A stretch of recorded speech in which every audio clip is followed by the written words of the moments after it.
Olá, eu sou o pastor Aldemir e hoje já estamos no segundo capítulo sobre o tema Jesus foi ao inferno.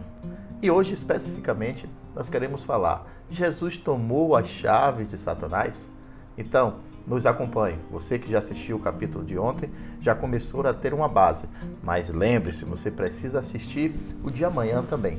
Afinal de contas, a cada episódio a gente tem uma resposta, a gente tem uma revelação, a gente tem uma reflexão. Então, você já se inscreveu no canal? Então receba os nossos parabéns. Ainda não? Então você precisa fazer isso agora. Afinal de contas, esta é a sua faculdade em pequenas doses. Então vamos lá. O tema hoje é: Jesus desceu ao inferno para tomar as chaves de Satanás? Essa interpretação é bastante semelhante à anterior, de pregar aos anjos. Ela diz que Jesus desceu ao inferno para proclamar sua vitória sobre Satanás e tomar as chaves da morte e do inferno. Esta ideia, ela tem raiz em uma interpretação sobre o resgate pago a Satanás na expiação de Cristo. Mas, queridos, a verdade é que essa é uma das interpretações mais absurdas que encontramos por aí. Por quê? Em primeiro lugar, nenhum resgate foi pago a Satanás. Jesus, ele pagou o resgate a Deus.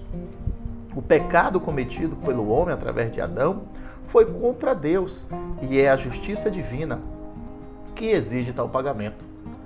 Em segundo lugar, Apocalipse 1,18 diz: Eu sou aquele que vive, estive morto, mas agora estou vivo para sempre e tenho as chaves da morte e do Hades. Realmente diz que Cristo tem a chave da morte e do Hades. Só que o termo Hades nesse versículo é aplicado como uma referência ao estado de existência desencarnada, ou seja, a morte do corpo. O foco está no momento em que a alma se separa do corpo, mas o corpo é conduzido à sepultura.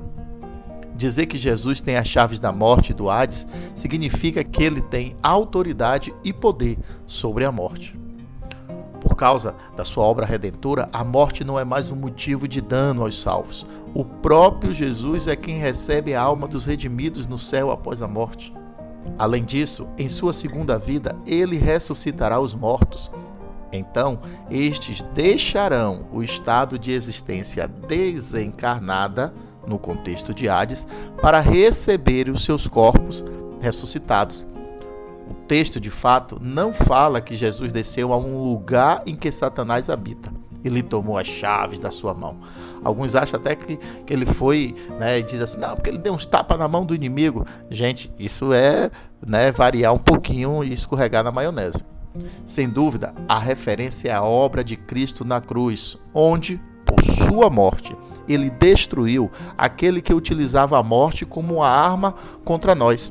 A gente pode verificar isso em Hebreus 2,14, que diz: Portanto, visto que os filhos são pessoas de carne e sangue, ele também participou dessa condição humana, para que, por sua morte, derrotasse aquele que tem o poder da morte, isto é, o diabo. Satanás, a verdade, é que ele desejou a morte do homem, tanto a morte física como a morte espiritual. Ele se apresenta diante de Deus para acusar os justos, como foi em Jó, Apocalipse 12:10, Zacarias 3, versos 1 e 2. Dá uma lidinha. Mas apesar do diabo cumprir o papel de acusador, ele jamais foi o responsável pela sentença. Você consegue entender isso? A sentença de morte contra o homem foi pronunciada por Deus quando Adão e Eva caíram no pecado. Não é Satanás que diz quem tem que morrer, só Deus pode fazer isso. Mas na cruz, Jesus experimentou todo o peso da ira de Deus pelos pecados do seu povo. Ali ele deu a sua vida para libertar os redimidos da maldição da morte. Considerando o contexto histórico da passagem de Apocalipse, a declaração de que Jesus é quem possui as chaves da morte e do Hades representou um grande conforto para os cristãos que receberam esse livro no século I. Diariamente eles eram expostos ao martírio por causa do evangelho. Eles todo dia viam seus irmãos sendo tombados, comidos por leões, queimados, arrastados em praças. E ao saber porque o controle sobre a morte estava nas mãos de Cristo, eles entendiam que não era preciso temer a morte, meu irmão. Eles sabiam que se seus próprios corpos caíssem aqui na terra, suas almas estariam de pé com Cristo no céu. No lar celestial, eles aguardariam o dia em que seus corpos seriam ressuscitados, assim como Cristo ressuscitou.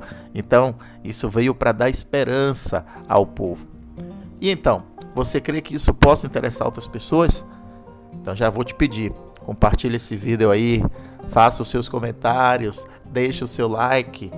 Agora, não esqueça, tem que ficar firme até amanhã. Nós temos o último capítulo e amanhã eu vou fazer justamente o fechamento. Eu vou trazer mais versículos bíblicos para que você possa então tomar uma posição. Jesus realmente foi ao inferno? Não foi? Amanhã nós vamos responder essa pergunta. E eu quero dar uma pergunta nova. Onde ele ficou entre a sua morte e ressurreição? Revistas como Veja e Super Interessante até já colocaram situações como essa. E aí, o que é que você crê?